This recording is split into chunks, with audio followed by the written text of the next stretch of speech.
Hi friends, welcome back to my YouTube channel Praveda Malnad. ಇವತ್ತು chicken biryani ಮಾಡ್ತಾಯಿದ್ದೀನಿ. So ಅದಕ್ಕೆ ಏನೇನೆಲ್ಲ ಬೇಕು ನೋಡಿ. ಪಲಾವ್ ಎಲೆ, ಇದು ಹಸಿ ಪಲಾವ್ ಎಲೆ, ಕಸೂರಿ ಮೇಥಿ, ಗೋಡಂಬಿ, ಮರಾಠಿ ಮೊಗ್ಗು, ಅನಾನಸ್ ಹೂವು, ಸೋಂಪು, ಓಂಕಾಳು, ಚಕ್ಕೆ, ಲವಂಗ, ಶುಂಠಿ ಬೆಳ್ಳುಳ್ಳಿ ಪೇಸ್ಟು,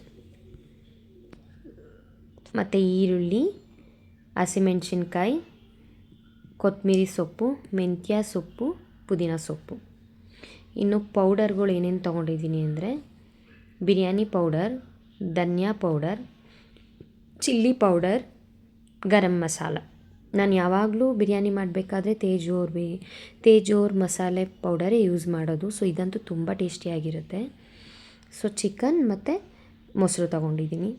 ನಾನು ಜಾಸ್ತಿ ಜನ ಇದ್ದರೆ ದೊಡ್ಡ ಪಾತ್ರೆ ಯೂಸ್ ಮಾಡ್ತೀನಿ, ಕಮ್ಮಿ ಇರೋದ್ರಿಂದ ಕುಕ್ಕರಲ್ಲೇ ಮಾಡೋಣ ಅಂತ ಇವತ್ತು ಕುಕ್ಕರಲ್ಲೇ ಮಾಡ್ತಾಯಿದ್ದೀನಿ. ಸೊ ಕುಕ್ಕರ್ ಬಿಸಿ ಆದಮೇಲೆ ಎಣ್ಣೆ ಹಾಕೋತಾ ಇದ್ದೀನಿ. ಎಣ್ಣೆ ಎಷ್ಟು ಬೇಕಷ್ಟು ನೋಡಿ ಹಾಕ್ಕೊಳ್ಳಿ, ಯಾಕಂದರೆ ಚಿಕನಲ್ಲೂ ಎಣ್ಣೆ ಬಿಡುತ್ತೆ. ತುಂಬ ಜಾಸ್ತಿ ಆಯ್ಲಿ ಆದರೆ ಬಿರಿಯಾನಿ ಅಷ್ಟು ಚೆನ್ನಾಗಿರಲ್ಲ. ಸೊ ಎಣ್ಣೆ ಬಿಸಿ ಆದಮೇಲೆ ಇವಾಗ ಏನೇನು ಬೇಕು ಬಿರಿಯಾನಿ ಐಟಮ್ಸ್ ಎಲ್ಲ ಹಾಕ್ಕೊಂಡಿದ್ದೀನಿ. ಜಾಸ್ತಿ ಫ್ರೈ ಮಾಡಲ್ಲ, ಅದೊಂದು 2 ಮಿನಿಟ್ಸ್ ಮಾಡ್ತೀನಿ ಅಷ್ಟೇ. ಇವಾಗ ಹಸಿಮೆಣ್ಸಿನ್ಕಾಯಿ ಹಾಕ್ಕೊಂಡಿದ್ದೀನಿ. ಹಸಿಮೆಣ್ಸಿನ್ಕಾಯಿನೂ ಅಷ್ಟೇ ಜಾಸ್ತಿ ಫ್ರೈ ಮಾಡೋಕ್ಕೆ ಹೋಗಲ್ಲ, ಒಂದು 2 to 5 ಮಿನಿಟ್ಸ್ ಫ್ರೈ ಮಾಡ್ಕೊತೀನಿ. ನೀಟಾಗಿ ಫ್ರೈ ಎಲ್ಲ ಆದಮೇಲೆ ಈರುಳ್ಳಿ ಹಾಕೋತಾ ಇದ್ದೀನಿ. ಈರುಳ್ಳಿನೂ ಅಷ್ಟೇ ತುಂಬ ಜಾಸ್ತಿ ಕೆಲವ್ರು ಸೀಸ್ಬಿಟ್ಟಿರ್ತಾರೆ, ಆ ಥರ ಫ್ರೈ ಮಾಡ್ಕೊಳ್ಳಲ್ಲ ನಾನು. ಒಂದು ಮೀಡಿಯಮ್ ಆಗಿ ಫ್ರೈ ಮಾಡ್ಕೊತೀನಿ. ಬೆಂದಿದೆ ಅನ್ನೋದು ಗೊತ್ತಾಗುತ್ತಲ್ಲ, ಹಸಿ ಸ್ಮೆಲ್ ಹೋಗೋ ತನಕ ಫ್ರೈ ಮಾಡ್ಕೊತೀನಿ ಅಷ್ಟೇ.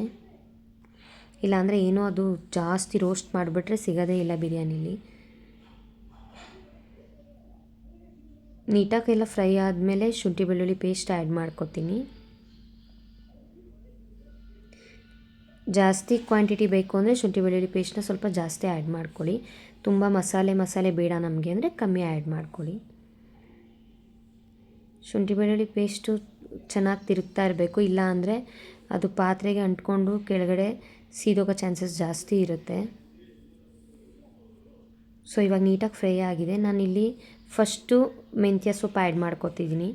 ಫಸ್ಟೇ ಯಾಕೆ ಯಾವಾಗಲೂ ಮೆಂತ್ಯ ಸೊಪ್ಪು ಹಾಕ್ಕೋಬೇಕು ಅಂತ ಅಂದರೆ ಅದು ಬೇಗ ಫ್ರೈ ಆಗೋಲ್ಲ, ಇಲ್ಲಾಂದರೆ ಕೈ ಆಗಿಬಿಡುತ್ತೆ. ನೀವು ಪುದೀನ ಹಾಕಿ ಆಮೇಲೆ ಹಾಕ್ಕೋತೀನಿ ಅಂದರೆ ಸ್ವಲ್ಪ ಕೈ ಆಗೋ ಚಾನ್ಸಸ್ ಜಾಸ್ತಿ ಇರುತ್ತೆ. ಸೊ ಫಸ್ಟೇ ಹಾಕ್ಕೊಂಡ್ರೆ ನೀಟಾಗಿ ಫ್ರೈ ಆಗುತ್ತೆ, ಅದಕ್ಕೆ ನಾನು ಫಸ್ಟೇ ಹಾಕೋತಾ ಇದ್ದೀನಿ. ಇವಾಗ ಪುದೀನ ಆ್ಯಡ್ ಮಾಡಿಕೊಂಡೆ. ಪುದೀನ ಏನು ಜಾಸ್ತಿ ರೋಸ್ಟ್ ಆಗೋ ಅವಶ್ಯಕತೆ ಇರಲ್ಲ, ಅದು ಬರೀ ಆ ಸ್ಮೆಲ್ ಹೋದರೆ ಸಾಕು, ಹಸಿ ಸ್ಮೆಲ್ ಹೋಗೋಷ್ಟು ಫ್ರೈ ಮಾಡಿಕೊಂಡ್ರೆ ಸಾಕು. ಲಾಸ್ಟಿಗೆ ಕೊತ್ತಂಬರಿ ಸೊಪ್ಪು ಆ್ಯಡ್ ಮಾಡ್ಕೊತೀನಿ. ಯಾವಾಗಲೇ ಮಾಡೋದಾದರೂ ಅಷ್ಟೇ, ಯಾಕಂದರೆ ಕೊತ್ತಂಬರಿ ಸೊಪ್ಪೇನು ಜಾಸ್ತಿ ಫ್ರೈ ಆಗೋ ಅವಶ್ಯಕತೆ ಇರಲ್ಲ. ಒಂದು 2 ಮಿನಿಟ್ಸ್ ಅಷ್ಟೇ, ಅದು ಹಸಿ ಸ್ಮೆಲ್ ಹೋಗೋ ತನಕ ಹಂಗೆ ನೀಟಾಗಿ ಫ್ರೈ ಮಾಡ್ಕೊತೀನಿ. ಇವಾಗ ಚಿಕನ್ ಆ್ಯಡ್ ಮಾಡ್ಕೊತಾ ಇದ್ದೀನಿ.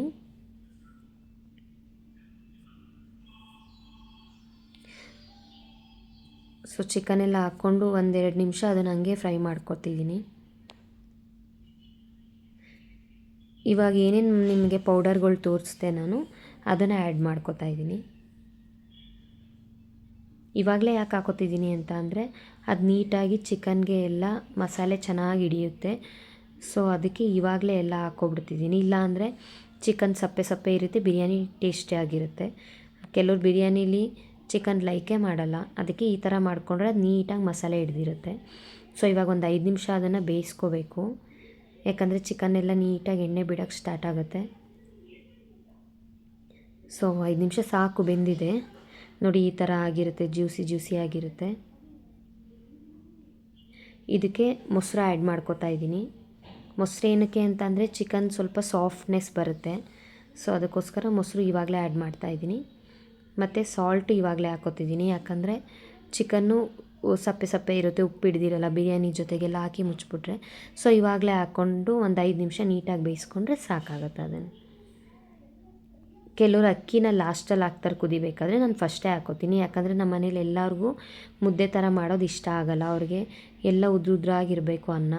ಸೊ ನೀಟಾಗಿ ನೀವು ಈ ಥರ ಎಣ್ಣೆಲೇ ಫ್ರೈ ಮಾಡ್ಕೊಬಿಟ್ರೆ ಅಕ್ಕಿನ 1-2 ನಿಮಿಷ ಫುಲ್ ಉದ್ರಾಗಿ ಬರುತ್ತೆ ಅನ್ನ. ನಾನು ಯಾವುದ್ರಲ್ಲಿ ಅಕ್ಕಿ ತೊಗೊಂಡಿದ್ದೆ ಅದೇ ಬೌಲಲ್ಲಿ ಎರಡು ಬೌಲ್ ನೀರು ಯೂಸ್ ಮಾಡ್ತಾಯಿದ್ದೀನಿ. ಸೊ ನೀಟಾಗೆಲ್ಲ ಮಿಕ್ಸ್ ಮಾಡ್ಕೋಬೇಕು.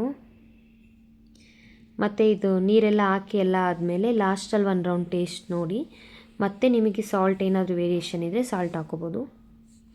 ನಾನು ಸ್ವಲ್ಪ ಸಪ್ಪೆ ಇತ್ತು ಮತ್ತು ಸಾಲ್ಟ್ ಆ್ಯಡ್ ಮಾಡಿದೆ. ಲಾಸ್ಟಿಗೆ ಲೆಮನ್ ಹಾಕೋತಾ ಇದ್ದೀನಿ. ಸೊ ಇಷ್ಟೇ ಐಟಮ್ಸ್ ನಾನು ಹಾಕೋದು. ಇನ್ನು ಟೇಸ್ಟಿಂಗ್ ಕಾಳು ಅದು ಇದೆಲ್ಲ ನಾನು ಹಾಕಲ್ಲ. ಇವಾಗ ಕ್ಯಾಪ್ ಕ್ಲೋಸ್ ಮಾಡ್ತಾಯಿದ್ದೀನಿ. ಸೊ 2 ವಿಷಲ್ ಕೂಗಿಸ್ಕೋಬೇಕಾಗಿರೋದು. 2 ವಿಷಲ್ ಆಯಿತು.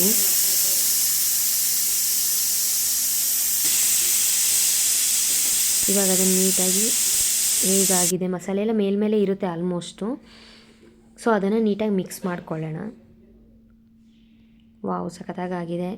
ನನಗೆ ಹಂಗೆ ಫೀಲ್ ಆಗ್ತಿದೆ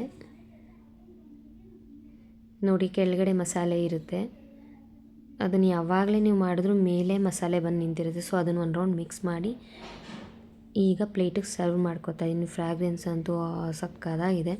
ನಮ್ಮ ಮಮ್ಮಿ ಅದ್ರ ಜೊತೆಗೆ ಚಿಕನ್ ಚಾಪ್ಸ್ ಮಾಡಿದರು. ಕಾಂಬಿನೇಷನ್ ಅಂತೂ ಸಖತ್ತಾಗಿತ್ತು. ನೋಡಿದ್ರಲ್ಲ ಎಷ್ಟು ಈಸಿಯಾಗಿ, ಎಷ್ಟು ಕ್ವಿಕ್ಕಾಗಿ ಚಿಕನ್ ಬಿರಿಯಾನಿ ಆಯಿತು ಅಂತ. ಸೊ ಯಾರ್ಯಾರಿಗೆಲ್ಲ ನನ್ನ ವಿಡಿಯೋ ಇಷ್ಟ ಆಗಿದೆ ದಯವಿಟ್ಟು ಲೈಕ್ ಮಾಡಿ, ಶೇರ್ ಮಾಡಿ, ಸಬ್ಸ್ಕ್ರೈಬ್ ಮಾಡೋದು ಮರಿಬೇಡಿ. ನೀವು ಮನೇಲಿ ಟ್ರೈ ಮಾಡಿ ನಂಗೆ ಕಮೆಂಟ್ ಮಾಡಿ. Thank you.